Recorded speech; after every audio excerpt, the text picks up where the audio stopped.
There is honestly nothing worse than being right in the middle of a game, an online class, or a movie, and suddenly your Wi-Fi just cuts out.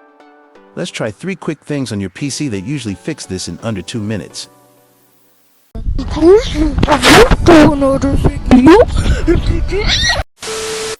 Welcome back to the channel, guys. I'm your technician. Let's jump right into the fix. First up, Windows might actually be putting your Wi-Fi card to sleep. To stop this, search for the device manager and open it. Look for network adapters and expand that list. Right-click on your main Wi-Fi card and hit Properties.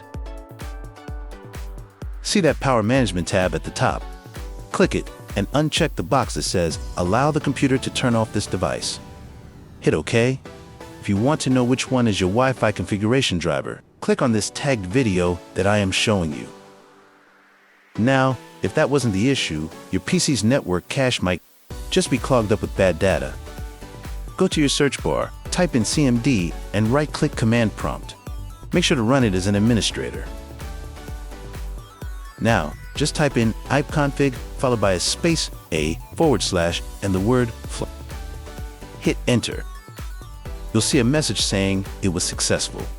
This basically forces your PC to look at your internet connection with a completely fresh set of eyes. If you're still getting drops, we need to do a deeper reset of your network configuration. In that exact same command prompt window, type net space, Winsock space, reset. Press Enter. Your PC is going to tell you that it needs a quick restart to finalize everything. This basically forces your PC to look at your internet connection with a completely fresh set of eyes. One of these 3 tricks fixes almost every wireless issue I run into on Windows. Which one did it for you? Let me know down in the comments. Drop a like if this helped you out. If you're new here, make sure to hit that subscribe button and bell icon.